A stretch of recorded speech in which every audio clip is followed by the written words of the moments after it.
उत्तराखंड में इस मौसम की बर्फबारी शुरू हो चुकी है और यहाँ के लोगों का जीवन कैसे गुजरता है तथा यहाँ के लोग कैसे अपना जीवन बसर करते हैं, इस विषय में हमने श्री गुलाब सिंह से बात की। उन्होंने क्या कहा, मीडिया जंक्शन में आए आपको सुनाते हैं। आपको दिखाते हैं कि बर्फ गिरने के बाद वहाँ के लोगों का जीवन कैसे गुजरता है। इस पूरे दृश्य को आप देखते रहें मीडिया जंक्शन में। जो ये बर्फबारी देख रहे हैं, ये पाला कुराली गांव जो उत्तराखंड का एक जिला है रुद्रप्रयाग, वहां का है। तो आप इसको देखते रहे मीडिया जंक्शन में। देखिए साथियों, आप लोगों ने कुछ दिन पूर्व एक वीडियो डाला था, मैंने एक फेसबुक में डाला था कि हिम विहीन हिमालय। तो 6 साल कहते हैं अंग्रेजी में something is better than nothing. कुछ न सही तो कुछ पानी की बूंद तो हमें नज़र आई है आज हमारे क्षेत्र में। मैं पाला कुराली गाँव से डॉक्टर गुलाब सिंह राणा बोल रहा हूँ और प्रकृति का मैं एक पुजारी हूँ। इस प्रकृति के क्रियाकलापों के बगैर इस सृष्टि में शांति नहीं हो सकती है, इस सृष्टि की संपन्नता नहीं देखी जा सकती है। आज 6-7 महीने के बाद हमने ये पानी की बूंदी देखी है और इस प्रकृति में एक नया जोश, नई लहर दिखाई दी है। वैसे बर्फ़ जितनी पड़ती थी उतनी तो नहीं पड़ी, लेकिन फिर भी थोड़ा बहुत जो है जो नज़र आ रहा है वो बहुत बड़ी बात है। प्रकृति ने ये हमें एक नई सौगात 6-7 महीने बाद दी है। मैं ईश्वर से प्रार्थना करता हूँ कि अभी भी इस क्षेत्र को हिमाच्छादित कर दे। वर्षों पूर्व हम देखते थे कि 5000-6000 फीट की ऊंचाई तक जो है बर्फ़ पड़ती थी, पूरा क्षेत्र हिमाच्छादित दिखाई देता था। हिमालय में इस वर्ष बर्फ़ बहुत कम दिखाई दे रही है और अभी 2-3 दिन पूर्व इस बर्फ़ की हल्की सी बर्फबारी के पूर्व यहाँ पर तमाम जंगलों में आग लगी हुई थी, धुआं ही धुआं था। लेकिन इस हल्की बर्फबारी से यहाँ पर प्रकृति का नज़ारा बदल चुका है और खेती किसानी के साथ साथ पूरा वायुमंडल, पूरा क्षेत्र थोड़ा बर्फबारी से राहत महसूस कर रहा है।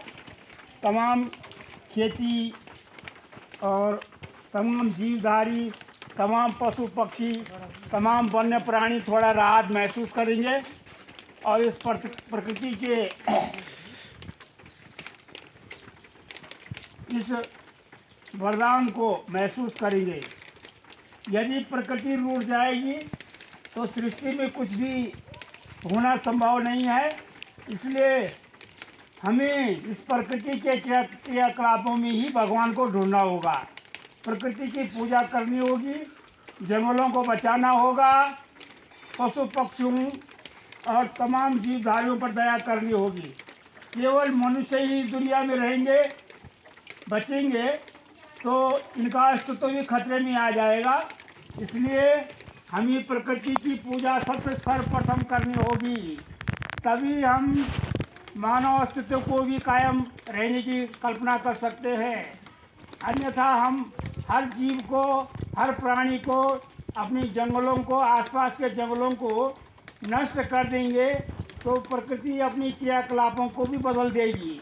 इसलिए हर मानव का ये परम धर्म है कि भगवान की पूजा के साथ साथ प्रकृति को पहले पूजे और इस प्रकृति में ही भगवान को ढूंढने की कृपा करें।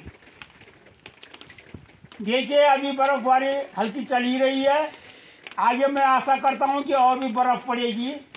हमारे इस जीवन में हर्षोल्लास तभी रहेगा जब वर्षा, बर्फबारी, समय समय पर हमें मौसम का आभास होगा। बसंत, ग्रीष्म 6 ऋतुएं हमारे वर्ष भर में होती हैं उन ऋतुओं का जो आभास होता है वो तभी होगा जब वो ऋतुओं का चक्र प्रकृति का चलता रहेगा। मैं सभी को इस क्षेत्र में 6-7 महीने के बाद इस बर्फबारी की बधाइयाँ देता हूँ और आप लोगों का जीवन सुखमय रहे, आप आनंदित रहे और आप इस बर्फबारी का आनंद लें। मैं प्रकृति के शौकीन लोगों से अनुरोध करूँगा कि इस बर्फबारी को देखने के लिए इस क्षेत्र में आए, पर्यटन को बढ़ावा दें। जैसे हिमाचल में बर्फबारी में बाहर के पूरे देश विदेश के पर्यटक आते हैं, इस क्षेत्र को भी पर्यटन को में इस क्षेत्र को भी पर्यटन के रूप में बढ़ावा देने के लिए अपना सहयोग करें, प्रकृति का आनंद लें।